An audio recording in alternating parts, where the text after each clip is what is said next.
అందరికీ నమస్కారం. 2024వ సంవత్సరంలో బంగారం ధర గురించి బ్రహ్మంగారు కాలజ్ఞానంలో చెప్పిన నమ్మలేని నిజాలు ఈ వీడియోలో మీరు తెలుసుకోబోతున్నారు.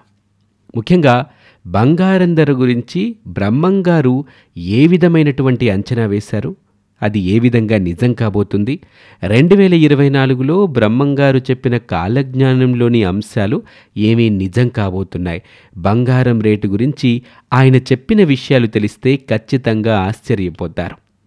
కొన్ని వందల ఏళ్ల క్రితం నేటి బంగారం గురించి, నేటి బంగారం లభ్యత గురించి కాలజ్ఞానంలో వీరబ్రహ్మేంద్ర స్వామివారు పొందుపరిచారంటే ఎంతో ఆసక్తికరంగా అనిపిస్తుంది.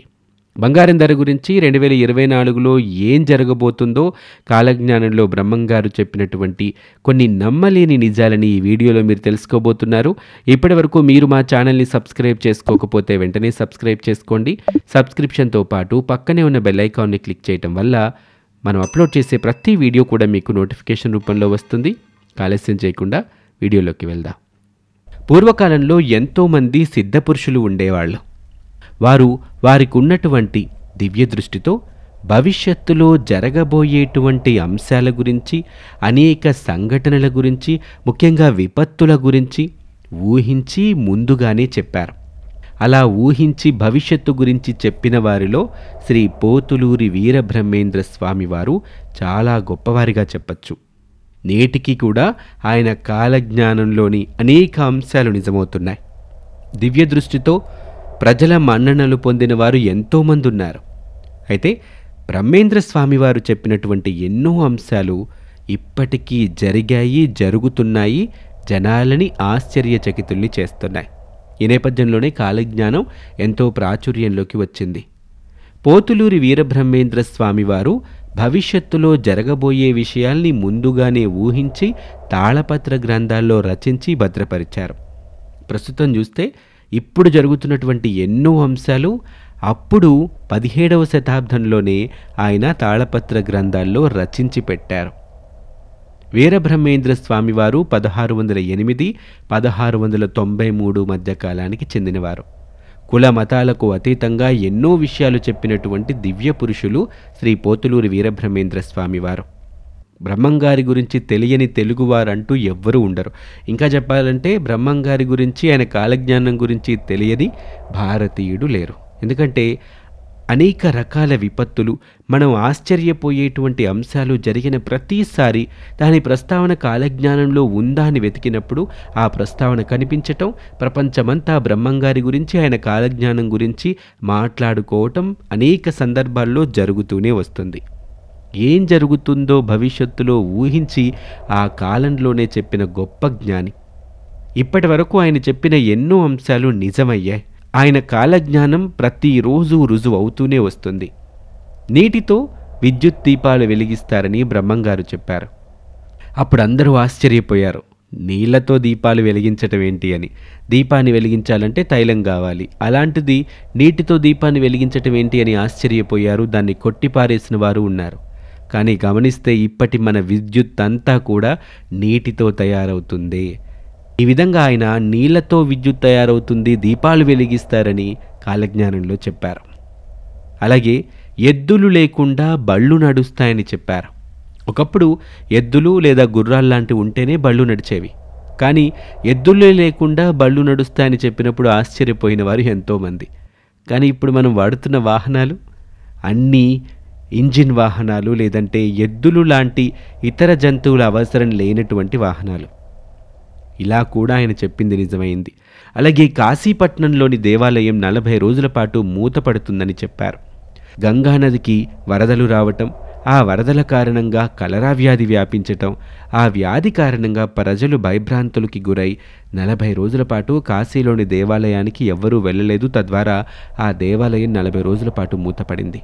అలాగే వీధుల్లో రంగులు వేసుకుని నాటకాలు వేసుకునేవారు రాజ్యమేలుతారని చెప్పారు.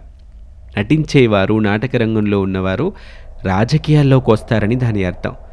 మనందరికీ తెలుసు, ఎంతోమంది సినిమా నటులు దేశ రాజకీయాల్లోకి వచ్చారు, నేటికి రాణిస్తున్నారు. అలాగే రాచరికాలు, రాజుల రాజ్యాలు కూలిపోతాయని చెప్పారు. ఇప్పుడు మనది అతిపెద్ద ప్రజాస్వామ్య దేశం. ఎక్కడా కూడా మన దేశంలో రాజుల పరిపాలన లేదు, రాచరికము లేదు. అలాగే జనాభా విపరీతంగా పెరుగుతుందని బ్రహ్మంగారు చెప్పారు. నేటి జనాభాను చూస్తే ఎంతోమంది కలవరపడుతున్నటువంటి నేపథ్యం మనకి తెలుసు. ప్రపంచవ్యాప్తంగా చాలా జనాభా పెరిగిపోతుంది. దేవతా విగ్రహాలు దొంగిలించబడతాయని, చావు పుట్టుకలకి ఎన్ని కనిపెట్టిన శాస్త్రవేత్తలైనా కారణాన్ని కనిపెట్టలేరని, సృష్టిని మార్చడానికి ప్రయత్నాలు ఎన్ని చేసినా చావు ఎందుకు, పుట్టుక ఎందుకు అనేటువంటి మర్మాన్ని కనిపెట్టలేరని చెప్పారు. అంతేకాదు, గట్టివాడైన పొట్టివాడు దేశాన్ని పాలిస్తాడని, ఒక అంబ 16 ఏళ్ల పాటు దేశాన్ని పాలిస్తుందని చెప్పారు. దేశంలో ఎన్నో ఇబ్బందులు వస్తాయని, కపటయోగులు చాలామంది పెరిగిపోతారని, తూర్పు దేశం నుంచి వచ్చేటువంటి కొన్ని వ్యాధుల కారణంగా జనాలు తూలి ఎక్కడి వారు అక్కడే చనిపోతారని చెప్పారు. కరోనా లాంటి వ్యాధి గురించి మనం చూసాం.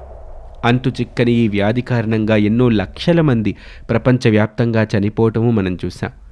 2035 కల్లా దేశంలో అనేక విపత్తులు ఏర్పడతాయని, దీని కారణంగా ఎంతో జననష్టం, ప్రాణనష్టం ఏర్పడుతుందని కాలజ్ఞానంలో బ్రహ్మంగారు చెప్పారు. అంతేకాదు, బంగారం గురించి కూడా, బంగారం లభ్యత గురించి కూడా కాలజ్ఞానంలో బ్రహ్మంగారు నమోదు చేయటం జరిగింది. ముఖ్యంగా బ్రహ్మంగారు కాలజ్ఞానంలో బంగారం గురించి ముత్యమంత బంగారమైన భవిష్యత్తులో కానరాదు అని ఆయన రాయటం జరిగింది.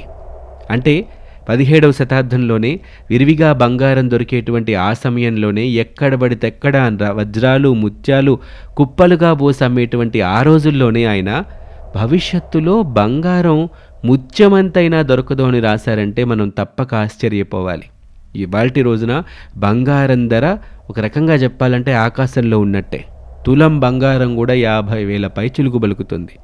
మన దేశంలో బంగారానికి డిమాండ్ చాలా ఎక్కువ. పండగలు వచ్చినా, పబ్బాలు వచ్చినా, శుభకార్యాలు జరిగినా, ఏం జరిగినా సరే బంగారం కొనటం మాత్రం మన దేశస్థులు మానుకోరు. బంగారంకి మన దేశంలో ఉన్న డిమాండ్ ఏ దేశంలోనూ లేదు. అందుకే కాబోలు ప్రతిరోజు కూడా బంగారం రేటు విపరీతంగా పెరుగుతుందే తప్ప తగ్గదు. ముత్యమంత బంగారమైన భవిష్యత్తులో కానరాకపోవచ్చు అనటానికి సరైన నిదర్శనం ఏంటి అంటే చుక్కల్లోకి వెళ్తున్నటువంటి బంగారం ధరే. 2024లో ఈ బంగారం ధర ఇంకా ఎంత ఎత్తులోకి వెళ్తుందో, కనీసం సామాన్య మానవులు తులం బంగారమైనా కొనుక్కునేటువంటి రోజులు వస్తాయో రావో మనం మాత్రం ఊహించలేం.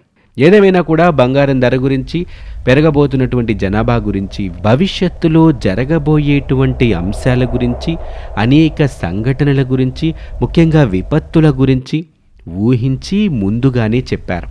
ఇది వాటి వీడియో. మరొక ఆసక్తికర వీడియోలో మళ్ళీ కలుద్దాం. అంతవరకు సెలవు. నమస్తే.